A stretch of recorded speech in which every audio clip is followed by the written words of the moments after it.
할렐루야. 내가 정직한 자들의 모임과 회중 가운데에서 전심으로 여호와께 감사하리로다. 여호와께서 행하시는 일들이 크시오니 이를 즐거워하는 자들이 다 기리는도다. 그의 행하시는 일이 존귀하고 어미하며 그의 의가 영원히 서 있도다. 그의 기적을 사람이 기억하게 하셨으니 여호와는 은혜로우시고 자비로우시도다. 여호와께서 자기를 경외하는 자들에게 양식을 주시며 그의 언약을 영원히 기억하시리로다. 그가 그들에게 문 나라의 기업을 주사 그가 행하시는 일의 능력을 그들에게 알리셨도다. 그의 손이 하는 일은 진실과 정의이며 그의 법도는 다 확실하니 영원 무궁토록 정하신 바요 진실과 정의로 행하신 바로다. 여호와께서 그의 백성을 속량하시며 그의 언약을 영원히 세우셨으니 그의 이름이 거룩하고 지존하시도다. 여호와를 경외함이 지혜의 근본이라. 그의 계명을 지키는 자는 다 훌륭한 지각을 가진 자이니 여호와를 찬양함이 영원히 계속되리로다. 아멘. 오늘 새벽 우리가 함께 읽은 시편 111편은 감사 예배시로 불려졌던 그런 시입니다. 누가 썼는지 몰라요. 또 어떤 배경 하에서 이 시가 지어졌는지는 알 수가 없는데요. 이 본 시편은 6월절이나 77절, 초막절 등등 이스라엘 유대 백성들이 절기 때 이렇게 예배하면서 감사하면서 그렇게 불렸던 시로 알려져 있습니다.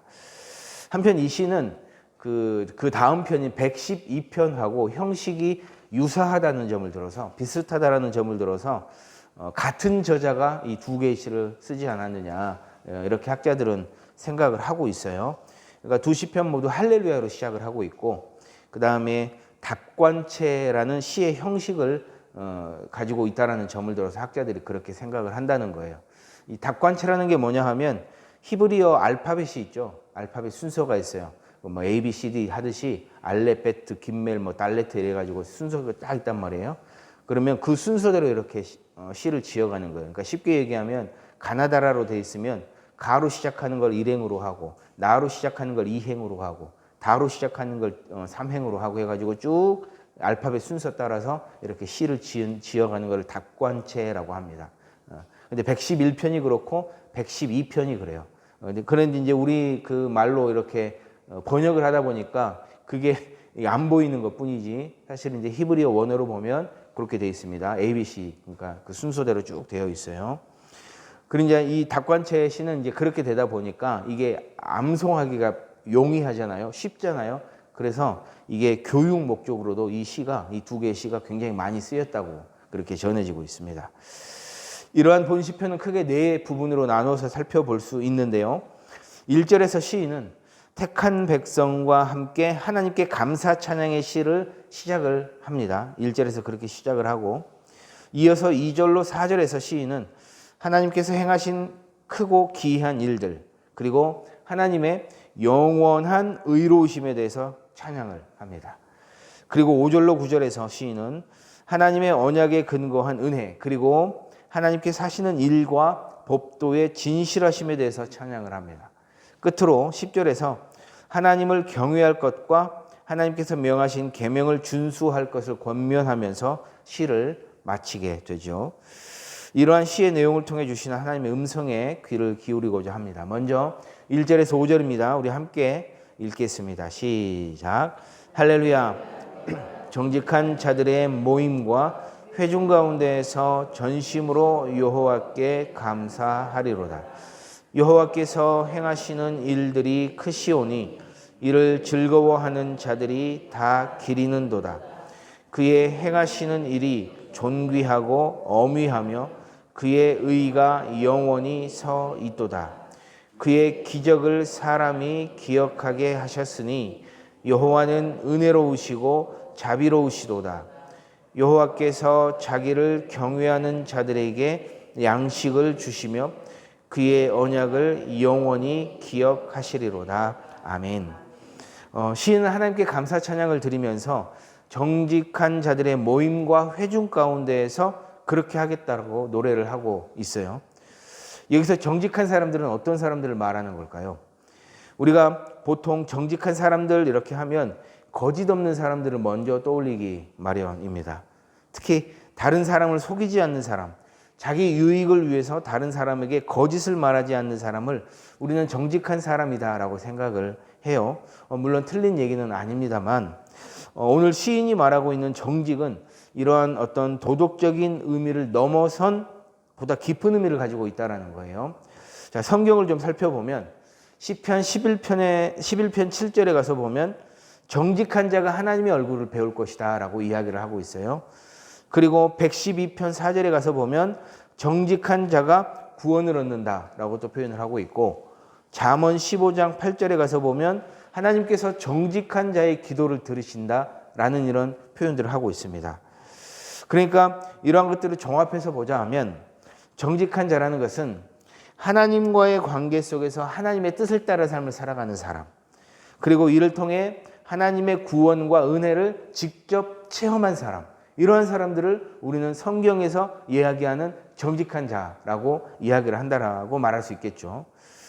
때문에 세상적 기준에서 아무리 도덕적으로 뛰어나고 정직한 사람이라고 한다 해도, 그렇다 해도 그 사람이 하나님을 모르고 하나님에게서 떠나 있으면 우리는 정직한 자다, 진정으로 정직한 자다라고 말할 수는 없다라는 거예요. 그러니까 하나님을 모르면 이게 결격 사유가 되는 거죠. 그래서 시인은 하나님 앞에 감사 찬양시를 시작하면서 뭐라고 얘기를 하냐면 정직한 자, 즉 하나님과의 관계에서 올바르게 선 자들과 함께 노래를 시작하고 있는 거예요. 그러니까 아무나 그냥 불러서 그냥 그렇게 찬양을 한다는 게 아니에요. 진정으로 하나님께 정직하게 서 있는 사람이요, 그런 사람들하고 함께 한다라는 거예요. 때문에 전심으로 찬양을 할 수 있는 거예요. 왜요? 모두 다 하나님을 진심으로 하나님 앞에 바로 서 있는 사람들끼리 찬양을 하는 거기 때문에 모두 다가 전심으로 할 수 있다는 거예요. 간혹 보면 무슨 그 찬양 집회를 한다고 해서 사람들을 모으는데 믿지 않는 사람들을 초대하는 경우를 제가 봤어요. 제가 사역했던 교회에서 믿지 않는 사람들을 초청을 해가지고 봄, 여름, 가을, 겨울 막 이런 노래 부르고 막, 그래서 그때 상당히 좀 논란이 많았어요. 어찌 믿지 않는 사람을 불러서 찬양을 하고, 그것도 오후 찬양 예배를, 찬양 예배인데, 예배가 아니라면 그럴 수 있어요. 예배가 아니라면 그냥 교회 공간 빌려줘서 문화 이렇게 함께 그 어떤 그런 문화들을 함께 누릴 수 있는 그런 관점에서 그런 사람들 불러서 할 수 있겠지만, 예배라는 어떤 그런 타이틀을 가지고 예배하는데 믿지 않는 사람들이 와서 봄, 여름, 가을, 겨울 이런 걸 부르고 있고 이래버리니까 좀 마음이 좀 불편했어요. 그러니까 여기서 그거예요. 정직한 자, 전심으로 찬양할 수 있는 자, 정말 하나님 앞에 바로 서 있고 구원을 체험한 자를 함께 불러서 찬양을 한다는 것이죠. 게다가 이 전심이라는 말이 어떤 뜻이 있냐면 그냥 온 마음과 정신과 의지를 드렸다라는 그런 말인데, 그렇게 찬양을 했다는 말인데, 원어적인 의미는 뭐냐면 마음이 나뉘지 않는 한 곳으로 집중된, 그러니까 하나님께만 집중된 마음 상태를 전심이라고 표현을 하고 있다는 거예요. 그렇다라고 한다면 정말 정직한 사람이 필요하겠죠. 믿지 않는 사람, 구원이 뭔지도 모르는 사람을 불러서 찬양을 하는 것보다는 그거는 말이 안 된다라는 거예요. 그렇습니다, 여러분. 그래서요, 하나님께 대한 감사 찬양은요, 하나님 보시기에 정직한 자들만이 할 수 있는 유일한 찬양이라는 거예요. 유일한 찬양이라는 거예요. 한 곳으로 집중된 마음, 나뉘지 않은 하나된 마음으로 하나님을 바라보는 자들만이 할 수 있는 특권이라는 겁니다. 특권. 때문에 여러분, 우리가 매주 하나님께 찬양을 드리고 감사를 드리는 이러한 모든 행위들이요, 사실은 그냥 그저 그렇게 있게 되는 것이 아니라는 거예요. 그냥 나왔으니까 찬양하고, 함께 하니까 찬양하고, 즐거우니까 찬양하고, 은혜 받으니까 찬양하고가 아니라는 거예요. 물론 찬양하면 은혜도 주시고 은혜도 받고 하지만 이건요, 하나님께서 믿는 자들에게, 정직한 자들에게 하나님의 구원을 체험하고 하나님의 구원을 경험한 자들에게 주시는 특별한 권리라는 거예요. 그러니까 우리는 그러한 권리를 지금 뭐 하고 있는 거예요? 누리고 있는 거예요. 우리가 아까 전에 20장 찬양 불렀잖아요.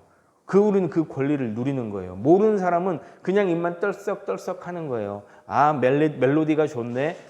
이런 생각들만 하는 거예요. 아, 가사가 좀 괜찮네. 이런 생각들만 하는 거지.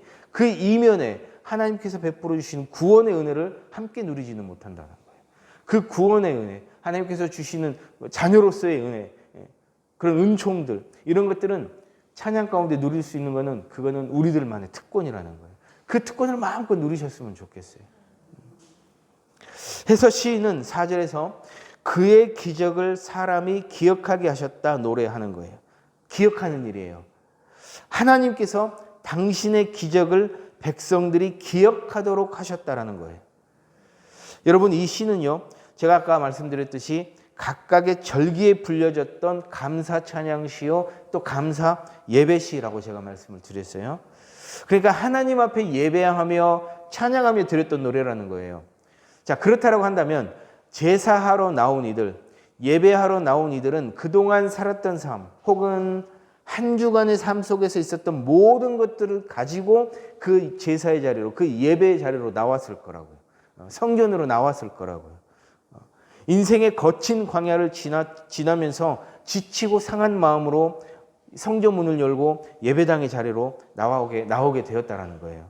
자, 이런 때에 하나님께서는 당신께서 당신의 백성들에게 행하셨던 기적들, 또 행하셨던 일들, 이런 일들을 기억하게 하시면서 그들이 힘을 얻고 위로를 얻게 하신다는 거예요. 여기서 기억하게 하셨다는 건요, 단순히 과거의 사건을 머리로 떠올리는 것을 이야기하는 게 아닙니다. 과거에 나를 구원하셨던 하나님의 은혜를, 과거에 나를 구원하셨고 나를 만지셨고 나의 어떤 그런 인생 가운데 행하셨던 그런 일들을 지금 여기 나의 고단한 현실로 생생하게 끌고 와서 재현하는 거예요. 그러니까 내가 힘든 삶을 끌고 왔어요. 예배당 안으로. 상처받은 마음을 예배당 안으로 가지고 왔어요. 치유된 마음, 어떤 치유되어야 되는 그런 마음들을 가지고 왔다는 거예요. 그러할 때 하나님께서 과거 나를 구원하셨던, 과거 나를 만지셨던 그 사건을, 지금의 이 사건을 끌고 와서, 아, 그때 나를 하나님께서 구원하셨구나, 나를 그렇게 만지셨구나, 나에게 그렇게 힘을 주시고 위로를 주셨구나라는 것들을 기억하고 생각하게 하시면서 다시 뭐 하는 거예요? 일어서게 하신다라는 거예요. 우리가 받은 상처 혹은 결핍은요, 여러분, 우리를 과거의 아픈 기억 속으로 가둬버리게 할 수가 있어요. 상담학적으로도 이게 그렇습니다. 이게 갇혀버려요. 안에 이렇게 딱 갇혀버려요. 그래서 헤어나오지를 못하는 거예요. 그러면서 계속 이런 생각들을 하는 거예요. 내 인생은 왜 늘 이 모양이지? 하나님께서 왜 나를 돕지 않지? 이런 부정적인 망각의 수렁이 계속해서 빠져들어가게 되어 있어요. 그러나 시인은 우리가 고단한 현실 가운데 아픔을 안고 상처를 안고 주의 성전을 찾을 때 하나님께서 이미 전에 나를 구원하셨던 일들, 기적을 베푸시며 나를 일으켜 하셨던 일들을 기억하게 하시면서 우리의 아픔과 상처를 거뜬히 이겨내도록 하신다는 거예요. 예배를 통해서 하나님께서 그렇게 하시겠다라는 거예요. 때문에 시인은 이어서 그렇게 여호와 하나님을 경외하는 자들에게 하나님께서는 양식을 주시고 또 당신의 언약을 영원히 기억하신다고 노력하는 거예요. 그렇게 사랑하는 여러분, 오늘 우리가 이 새벽 주님의 이름을 부르며 엎드리는 이유가 바로 여기에 있습니다. 내 힘으로는 과거의 상처와 원망의 기억을 떨쳐버릴 수가 없어요. 그게 쉽지가 않아요. 계속해서 떠오르는 걸 어떡합니까? 그럴 때 우리 주님께서 친히 우리의 기억을 만져주시는 거예요. 그렇게 또 구해야 한다는 것이죠. 여러분, 예배는 내 의지로 은혜를 쥐어짜내는 자리가 아닙니다. 성령님께서 내 영혼의 눈을 열어서 하나님께서 행하셨던 구원의 기적들을 기억나게 하시는 은혜의 자리임을 기억하십시다. 내 아픔에 함몰되어 하나님을 원망하던 우리 마음에 주님께서는 지난날 베푸셨던 사랑의 흔적들을 다시 떠올리게 하시면서 우리를 망각의 수렁에서 건져내실 것입니다. 자, 다시 본문입니다. 10절입니다. 우리 함께 읽습니다. 10절 시작. 여호와를